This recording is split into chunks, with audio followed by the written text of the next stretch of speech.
Assalamualaikum warahmatullahi wabarakatuh. Selamat pagi menjelang siang, Ibu-ibu. Yang terhormat Ibu Sudiarti Rahman, SPD, selaku calon guru penggerak angkatan 9, serta seluruh Bapak dan Ibu guru SDN Bogor. Pertama-tama kita panjatkan puji syukur kepada Allah Subhanahu wa Ta'ala yang telah melimpahkan rahmat dan kesehatan untuk kita semua sehingga kita dapat berkumpul seperti ini dalam keadaan sehat walafiat. Kalau pemula kita aturkan selawat dan salam kepada junjungan kita Nabi besar Nabi Muhammad SAW. Semoga kita semua mendapatkan syafaat beliau hingga di hari akhir. Amin ya rabbal alamin. Bapak dan Ibu yang berbahagia, izinkan saya menyampaikan susunan acara pada hari ini yang berjudul menyebarkan pemahaman dan pengalaman penerapan budaya positif yang akan disampaikan oleh Ibu Sudiarti Rahman. Adapun susunan acara pada hari ini yaitu pertama pembukaan, kedua penyampaian materi, dan yang ketiga penutup. Marilah kita buka acara kita dengan membaca basmalah. Acara selanjutnya yang kedua yaitu penyampaian materi oleh Ibu Sudiarti Rahman SPD kepada Ibu disilakan.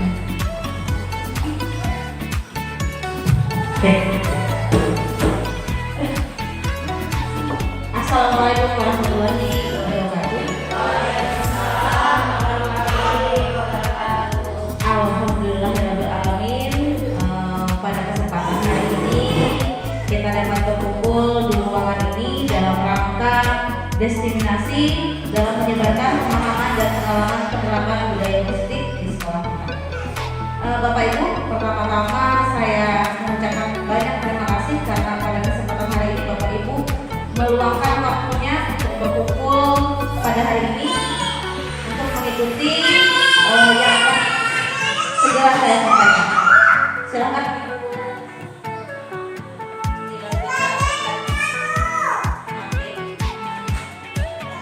Cek. Baiklah Bapak Ibu, ada pun yang akan kita bahas pada hari ini, yaitu yang pertama perubahan paradigma belajar, yang kedua adalah positif, yang ketiga manusia, yang keempat nilai kebajikan dan keyakinan kelas, yang kelima kebutuhan dasar manusia, yang keenam posisi kontrol, dan yang terakhir adalah segitiga restitusi.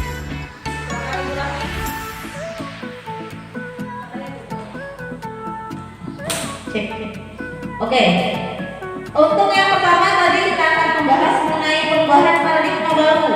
Di sini sudah dikatakan bahwa pembelajaran dengan paradigma baru dirancang berdasarkan prinsip pembelajaran yang terdiferensiasi, sehingga setiap siswa belajar sesuai dengan kebutuhan dari tahap perkembangannya untuk mewujudkan profil pelajar Pancasila. Baiklah Bapak Ibu, terdiferensiasi. Sebentar berarti terdiferensiasi. Maksudnya apa? Maksudnya adalah pembelajaran yang berpihak kepada murid, ya, yang memperhatikan kodrat alam, yang memperhatikan kodrat zaman, dan yang memperhatikan bakat dan minatnya siswa itu sendiri. Baiklah Bapak Ibu, di sini kita untuk mewujudkan profil pelajar Pancasila. Kemarin kita telah membahas visi sekolah yang berpedoman pada profil pelajar Pancasila. Silahkan disebutkan apa saja elemen dalam profil pelajar Pancasila. Ada 6 ya. Yang pertama apa? Oke. Tidak terlihat terlalu kecil ya. Yang pertama adalah beriman, bertakwa dan bertakwa kepada Tuhan Yang Maha Esa dan serahkan mulia. Kedua mandiri, terus cerdas. Ayo, kreatif. Kemarin. Ayo, bernalar kritis, kemudian bergotong royong, dan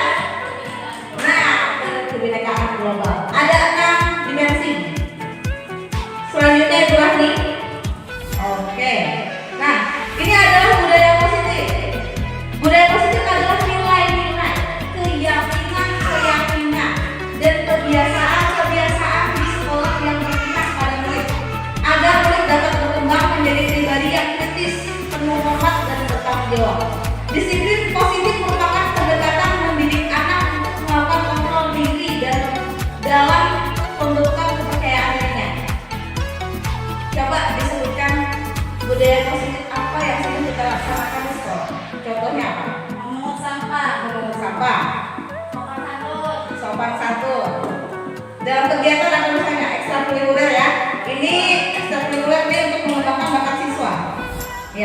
dalam ekstrakurikuler kita dapat mengetahui kepribadian kritis siswa dan bertanggung jawab siswa di situ juga ada. Apalagi yang sudah ada di sekolah kita, kebiasaan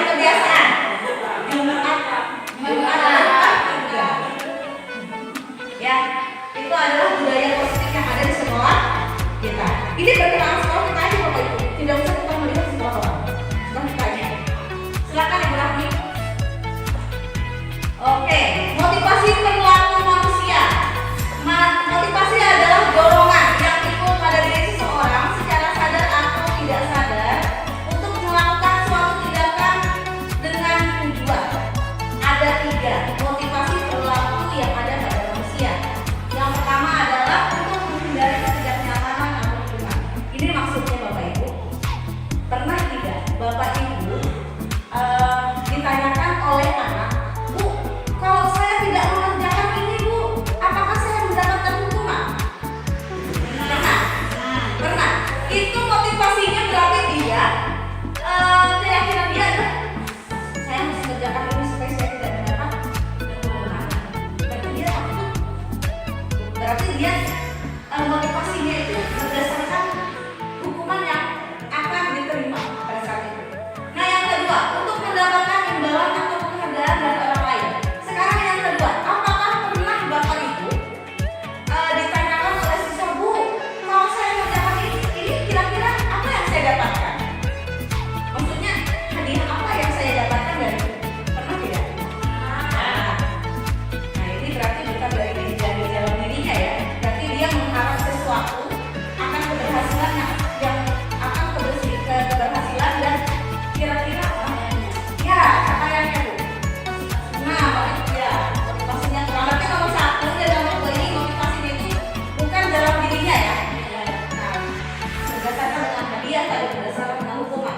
Sedangkan yang nomor 3 untuk menjadi orang yang mereka inginkan dan menghargai diri sendiri dengan nilai-nilai yang mereka percaya. Mudahan saja. Yang nomor 3 adalah karakter siswa kita pada umumnya, ya Bapak Ibu ya. Karena pada dasarnya siswa di sekolah itu kita bentuk agar mencapai yang nomor 3 ini, untuk menjadi orang yang mereka inginkan dan menghargai diri sendiri. Motivasi intrinsiknya dalam dirinya, bukan berdasarkan saya takut itu, saya harus mengerjakan, saya harus mengerjakan ini, saya dapat hadiah, berarti saya harus mengerjakan ini. Oke? Nilai kebajikan dan keyakinan kelas. Keyakinan kelas merupakan sebuah nilai kebajikan universal yang telah disepakati secara tersirat dan tersurat, lepas dari adanya latar belakang suku, negara, bahasa maupun juga agama. Nilai kebajikan universal itu maksudnya sebelah apa ini? Kiri atau ini.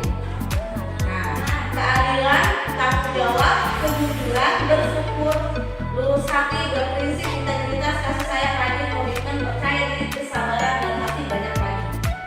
Akhirnya ya, ini adalah nilai-nilai kebajikan yang kita yakini ada dalam diri anak-anak kita.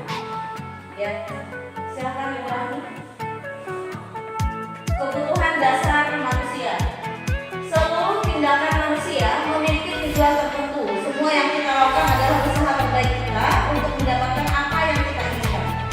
Ada 5 kebutuhan dasar. Yang pertama, kebutuhan bertahan hidup. Bapak Ibu, biasanya kita mendapatkan permasalahan yang ada di sekolah. Kita perhatikan siswa kita, dia masuk kategori kebutuhan dasar yang mana yang tidak terpenuhi. Apakah kebutuhan untuk bertahan hidupnya? Ini misalnya makan, ya dalam kehidupannya dia seperti itu.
menerima posisi kontrol ini, turut minta Bapak Ibu untuk menyebutkan kira-kira posisi kontrol yang mana yang ada pada diri Bapak Ibu.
Sebenarnya dari posisi kontrol yang 5 ini itu seharusnya memang semuanya ada di tempat kita, di diri kita. Kenapa? Pertama, kita di era yang sekarang itu tidak mungkin bisa menghilangkan yang penghukum. Ya, tidak bisa. Untuk merasa bersalah juga tidak bisa. Tidak bisa cuma saya sebagai pembuat merasa bersalah saja. Dan yang ketiga saya tidak bisa menjadi pernah saja. Dan selanjutnya, kelima-limanya ini harus ada pada diri kita. Semuanya kelima-limanya ini. Kenapa? Contoh, hari ini kita menghukum. besoknya kita gunakan manajer, ya. Jadi kelima-limanya ini harus sejalan. Jangan sampai besok menghukum. Akhirnya Bapak Ibu dikenal oleh anak-anak sebagai guru penghukum. Iya. Contoh dulu hari ini kita sebagai manajer, besok jadi teman, jadi manajer, kemudian penghukum. Oke lah. 5 kali kita bersikap baik, maksudnya sebagai manajer, 1 kali masuk ke penghukum. Iya. Yang penting kita Bapak Ibu, jangan hari-hari anak orang hukum. Akhirnya melekat dalam diri kita sebagai guru penghukum.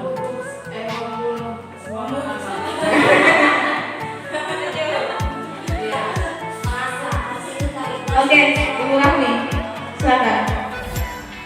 Segitiga restitusi. Ini yang terakhir. Cepat.